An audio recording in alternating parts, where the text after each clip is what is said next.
Today on Locked On Rockies, a 3-run lead late in the game. Rockies are up, and then they end up losing. Are we living in Groundhog Day?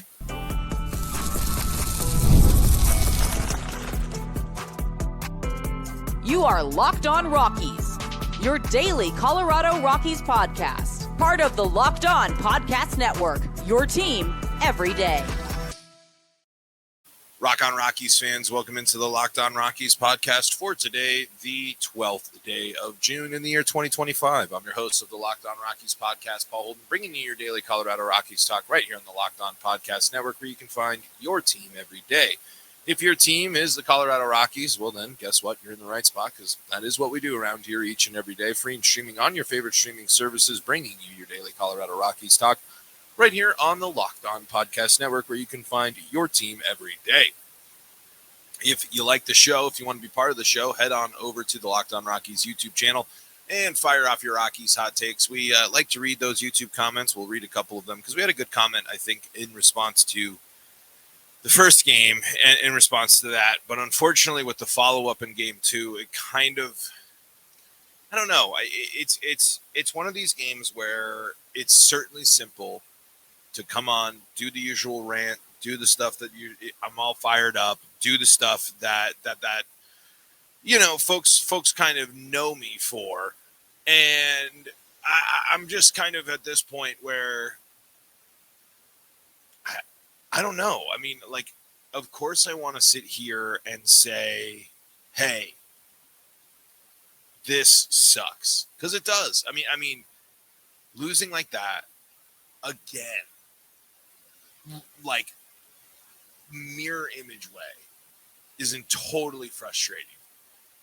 But let's at least highlight some of the good things. Let's at least talk about some of the positives. But I don't know. I mean, it's just, how do you spin another game in which the Rockies easily could have won, should have won, but instead lose? And it brings up, I've brought up the word jealousy a lot this year, and it's you look at the Giants and you just look at a team that is just consistent. You look at a team that, when was the last time the Giants did a rebuild? Like this level. Obviously, there's nothing 2025 Rockies level, but I'm talking about, when was the last time the Giants were irrelevant for half a decade? In my lifetime, it might be way back in the day, early on, when I can't remember. So let me know. Before we get any further, I do have to let you know that today's episode is brought to you by FanDuel. Right now, new customers can get $200 in bonus bets when your first $5 bet wins. That's at FanDuel.com. Check it out there. So, you know, before we dive into this, I don't know. I guess let's start with some positive stuff that happened here, because and we'll dive into the unfortunate thing here, because, you know, this game starts and unfortunately you got the curse of the Kyle Freeland, the one bad inning, the missing the locations, and it gets punished, and the Giants put up 3. And then the Rockies, for the second game in a row, respond after going down early, and then they're looking good throughout the rest of the game. Freeland settles down into a nice rhythm after the 3 earned runs, only allowing 6 hits over the 6 innings pitched, 2 walks in there, but picking up 5 strikeouts. Very much, you know, setting the stage for the Rockies to be successful. And then, you know, and mixed in with the fact that there was some good offense. I mean, Hunter Goodman has another monster day, and it's kind of funny how I sat here on the podcast yesterday, and I'm like, Jake Bird is the Rockies all-star. It's without a doubt, send it. And then Hunter Goodman goes out, and he is still, you know, someone that's up there in extra base hits with big names in baseball. I believe one of the close to the league leaders. They showed it on the broadcast there. I know he's in competition with Shohei and a couple of other big names in terms of extra base hits, since I believe they set the parameter around like May 9th or something like that. Might have been the 19th, something like that, back in May. So again, Hunter Goodman, massive day, couple of doubles. It hits a big home run late. I mean, big after it all gets out of hand, right? When with the unfortunate, I mean, when you're talking about going through the school of hard knocks and the reality of being a major leaguer, Zach Agnos is going through it the past couple of days, and it's unfortunate to see because I mean it's just you're watching the game, the Rockies pull out ahead, they got the lead, and you bring up the fact that when the game's not on the line, this bullpen has been solid. There have been great moments from these guys in the bullpen, but in this series, it just has fallen completely apart in the final stages. 7 runs in the final 2 innings of the ball game, just flat out unacceptable. I mean, it doesn't matter. I mean, and that's 4 runs on Kinley. That's 3 runs on Agnos. That just simply, plain and simple, can't happen. But it is a product of where you're at. It's a product of Coors Field. But when you get the rare chances this season where your starter bounces back, keeps you in the game long enough, sets up the stage, it sets up the the successful moments. It's just been so disappointing to see when the bullpen has had the opportunity to prove that they are as good as they have shown in moments in the season. They've fallen flat. And I want to bring up an early YouTube comment here from yesterday's show because it's a good comment, and I totally agree with it here from RK here. It's actually not that surprising to see a closer, especially a rookie closer, blow a few games. Under normal circumstances, it isn't the end of the world. However, since the Rockies team basically has to play perfect to win a single game and there's almost 0 opportunities for the young relievers to get a save, the times they fail are magnified significantly. If Agnos blew 1 game out of every 7 opportunities, and that was over the span of 2 weeks because the team was winning more often, it wouldn't be that bad. However, if those 7 opportunities take place over a month and a half because there's so few chances to actually win, it looks worse when the failures happen. And I think this is a really good way to contextualize this loss and this back-to-back stretch for Agnos. I mean, this isn't, we're throw our hands up and say we're totally done with him.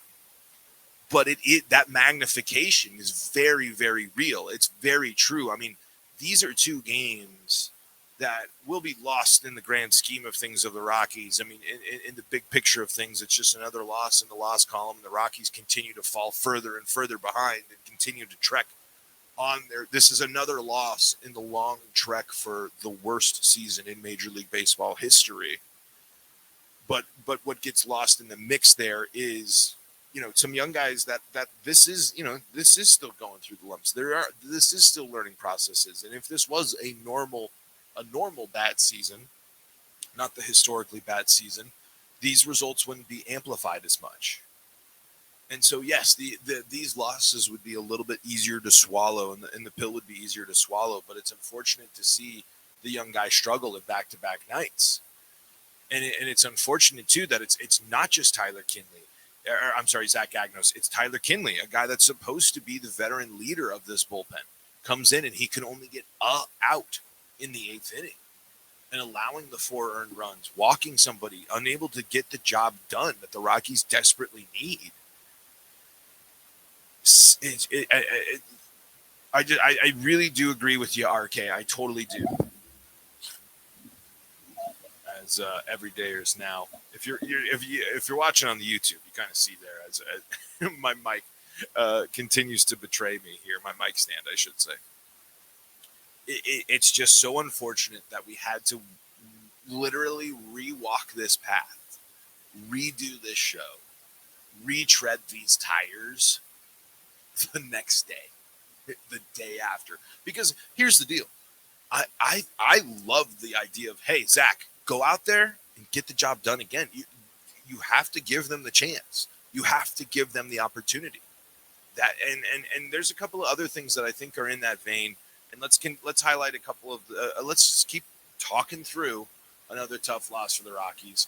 Can't say that we'll just focus on the positives. Let's just keep talking through it and seeing how we go here. Coming up in segment number 2 of today's episode of Locked On Rockies.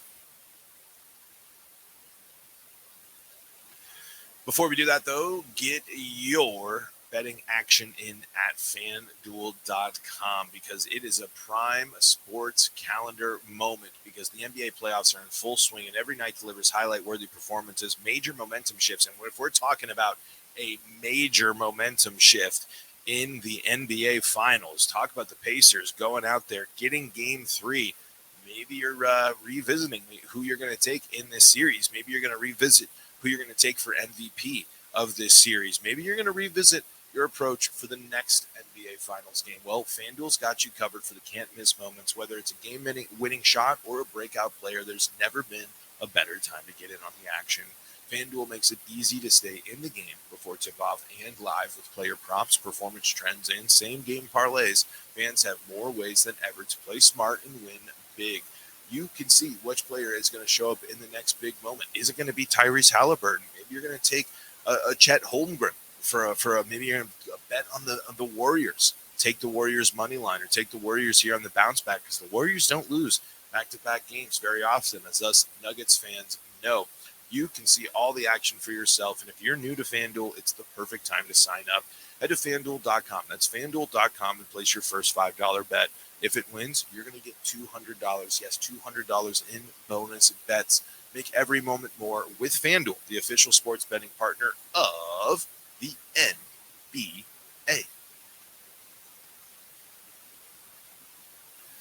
Locked On Rockies here, going through the counseling and the concern and the disappointment of another frustrating Rockies loss. I mean, this is what's lost in this series with the losses is the fact that the Rockies, I mean, as much as we have said the Rockies have had close losses and they've played better games, the argument for the Rockies playing some of their better ball is in this series. Yes, it's not the perfectly clean ball. They still have an error. They still have things that are a problem.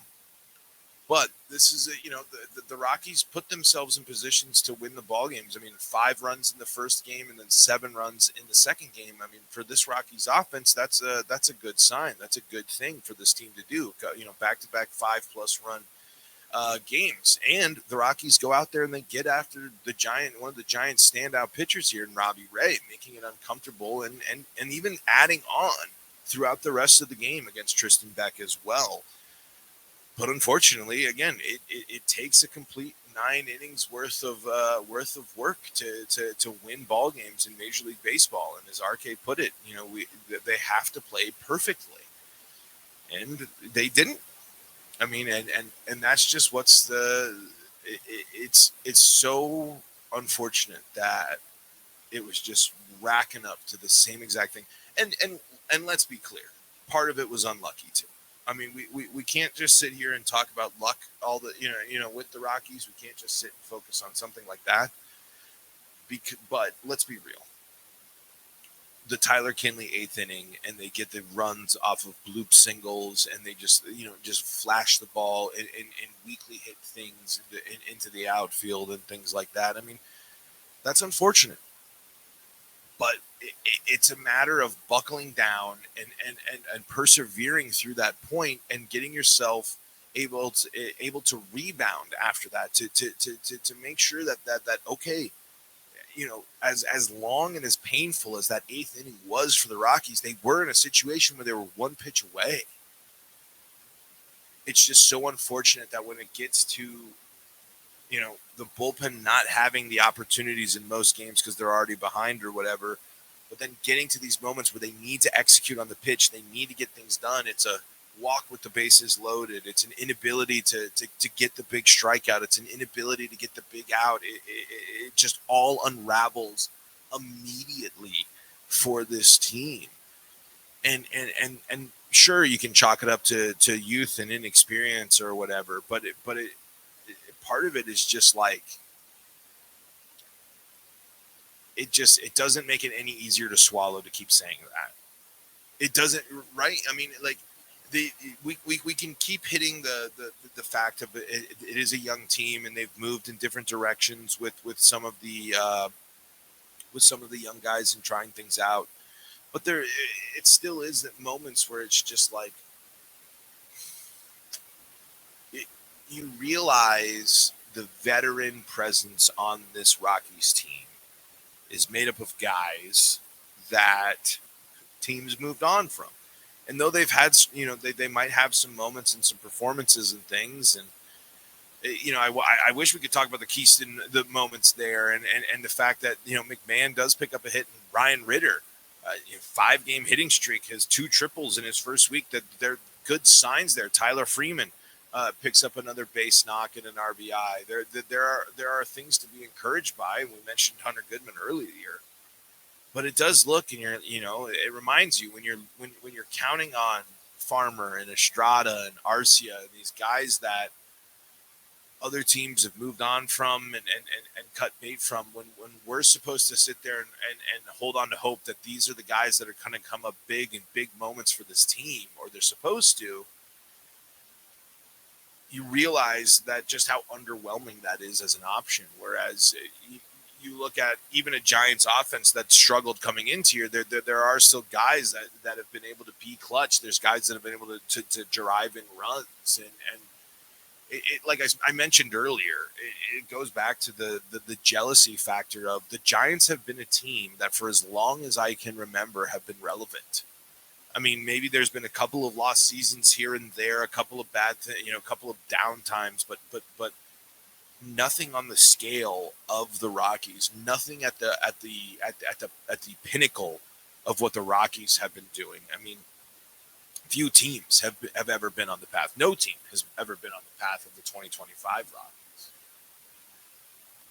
It's just a bummer. I mean, it's the same thing I said yesterday, right? Where there are positives to take away from this game. 13 hits for the Rockies in this ballgame. Was it 13? Was it more than 13? Yeah, no, 13 hits for the Rockies in this ballgame, tying San Francisco yet again. I mean, back-to-back games in which the Rockies match the Giants, at least offensively when it comes to hits, but they fall behind on the scoreboard. And it just goes to show you that, when you're a team like San Francisco and you're on the run that they are on, when they execute at a high level, even if it is just lashing out bloop singles in the right parts of the field and getting the job done.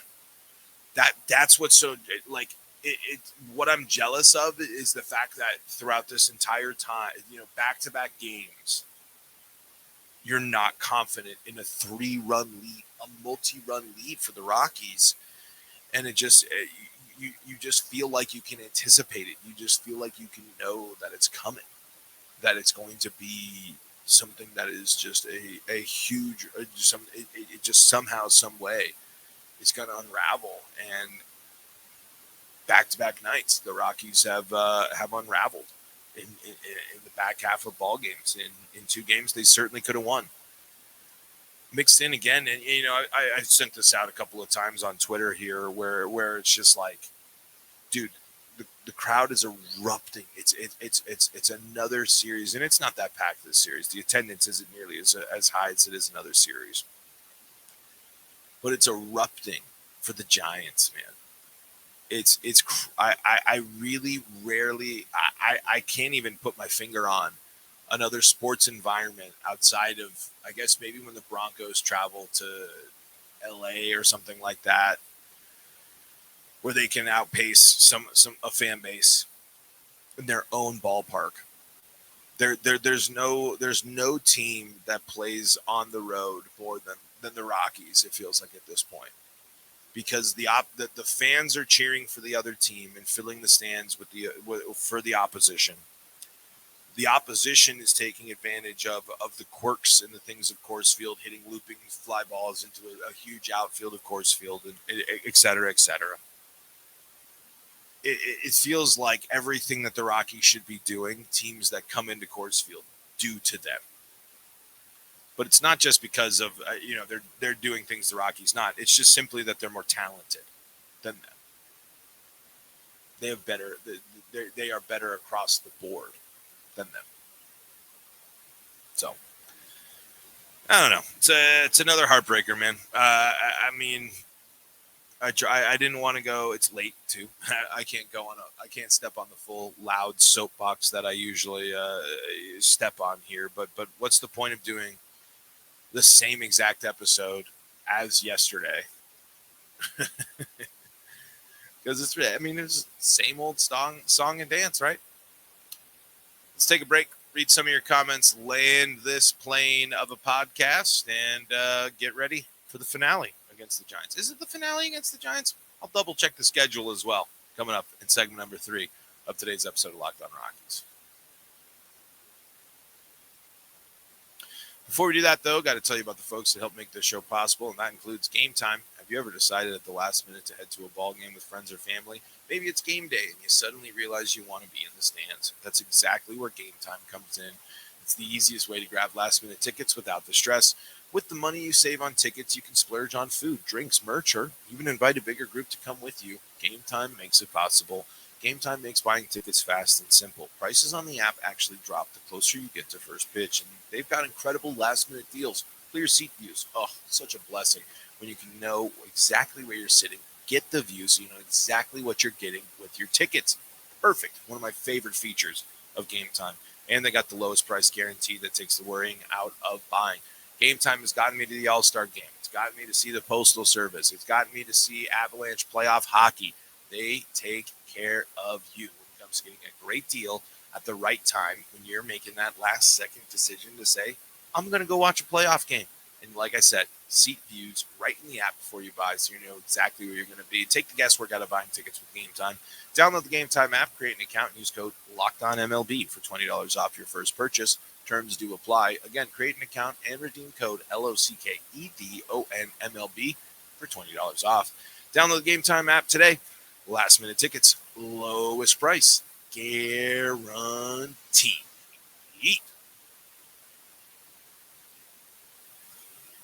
Locked On Rockies podcast here, wrapping things up for your Thursday episode of the Locked On Rockies podcast. I was like, hey, what's the Rockies schedule like? Is it a day game tomorrow? In fact, it is a day game. They got the Giants on the day game, a 1:10 start tomorrow. Hey,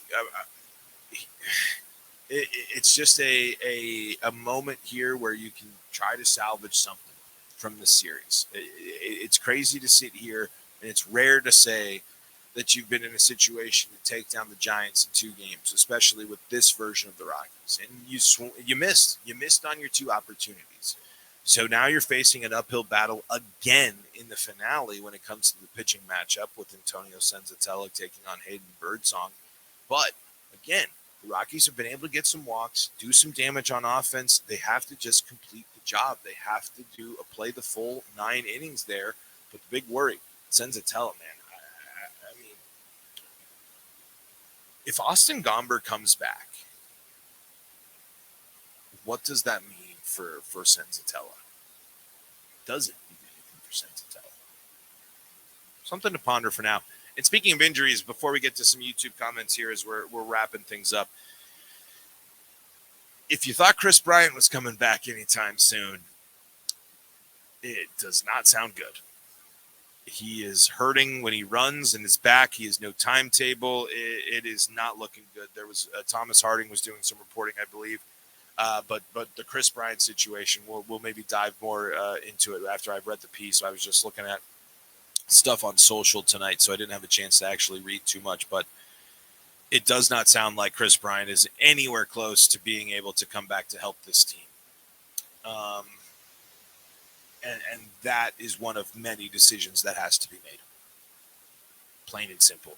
There has to be something that happens there, whether it's a decision made by Bryant or a decision made by the team, because that continues to be one of the toughest situations for them as the Rockies injury list continues to have some big names on it. Tovar, Gomber, Bryant, all on there. Tanner Gordon making his way there as well. Just really tough on that front, and really tough to hear for Bryant as well. I mean, you feel for him. I know obviously Rockies fans are frustrated with the contract and the lack of performance on the field, but you feel for him as a person as he's trying to recover and get himself in a position to get back to not only helping the Rockies, but just playing baseball, something that's very important to him. And that sounds like it's very, very far off. We'll see how it goes. Marco says it was another gut punch in a season full of gut punches, but playing the younger guys and letting them grow is what we've been asking for. Up 6-3 tonight. We'll see if anything was learned from last night. And then followed it up with my apologies for jinxing it that quickly. That's how it goes. I mean, what can you do? Knott says, ex-Rockies don't hate the team. They hate Momfort in his front office. That tells you all you need to know. I hope so. I hope Rockies greats can look back at their time in purple fondly, and I'm sure they do. I mean, the Rocktober team was special, and the making the playoffs again after Rocktober was cool. The back-to-back playoff years, I'm sure will be looked at fondly, but I don't know. For me, it's just such a bummer. I mean, it's a bummer to hear the lack of interest, the lack of care, which is totally understandable for players that have moved on from the franchise. I'm not blaming them. It just sucks. No one's proud to be a Rocky right now. I mean, plain and simple. I don't even think the Hall of Famers would say that in this situation. Jim says they had an amazing game going until they blew it. What else can you say? Copy and paste your comment on this episode, Jim. Right? 13 hits, good offense, timely hitting, bringing in some runs. Freeland bucks up and actually makes it a solid start, even with the damage done early. But they blew it again. That's just how it goes, right? That's just the situation. Let's see here. Hatton says rock bottom. Yeah, I would say that. Lux Ace says, why didn't they have Seth Halverson be the closer? I mean, it's they're trying to figure out anyone that can close ball games for them. I don't think Halverson has stepped up at every moment either when he's had chances to close. No one's established themselves as a closer for the Rockies. They haven't. You can mix in haven't had enough chances to close ball games, but you can't ignore when they need to close ball games. The bullpen hasn't been able to do it. So, I mean, that's probably part of the answer. And Felix says, I'm actually not surprised that Tulo said that about our organization. I'm pretty sad, though, because Tulo was the guy that made me love baseball and the Rockies. Yeah, man. I mean, that one sucks. Like, if you care about Rocktober, like if you care about that era of baseball where I was growing up and that type of stuff, too, I mean,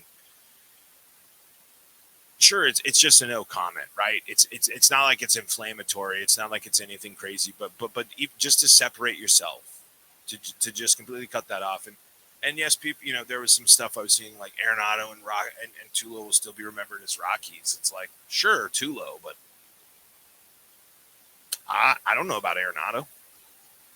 And again, it's not like Arenado said anything all that crazy. It's not like DJ LeMahieu or Trevor Story or any of those guys listening to those things were like really setting ablaze the thing. But to hear what I would say, like how many people would put Tulo on their Mount Rushmore of Rockies? I would say a lot of Rockies fans would do that. And for him to have no interest in even commenting on the state of the organization at this point, I mean, just shows you how much he's just disinterested in the team. And that could lead to how he left and a million of other things. But for you to sour the relationship of a beloved player like that, and maybe I'm reading too far into this, and sour isn't the right word. But for you to make a team that's so uninteresting, even and disappointing to your alumni, that makes it extra poopy for the fans. So and again, maybe I'm too fascinated with those type of comments. Maybe I'm too lined into that. But legacy and pride in the organization is stuff that I think about a lot, and it just seems like it's at an all-time low with the Rockies.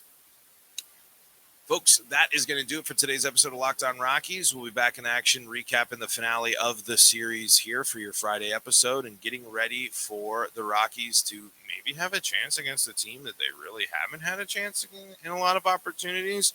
A bad Braves team coming into town. It is the Braves, yes. Atlanta coming into town for the weekend series. Maybe the Rockies having a chance against a team that's struggling, or maybe the Braves looking at another opportunity to bounce back and get themselves rocking and rolling against a historically bad team. We'll be bringing you all the coverage right here on the Locked On Rockies YouTube channel and on your favorite streaming services. If you want to be part of the show, head on over to the Locked On Rockies YouTube channel and leave your comments and your Rockies hot takes. For your second listen of the day, go check out Locked On MLB and Locked On MLB Game Night for coverage from around Major League Baseball. And if you need more Colorado sports coverage, Locked On Broncos, Avalanche, Nuggets, and Buffs, all free and streaming on your favorite streaming services. Until next time, I'm Paul Holden saying so long from the Locked On Rockies podcast.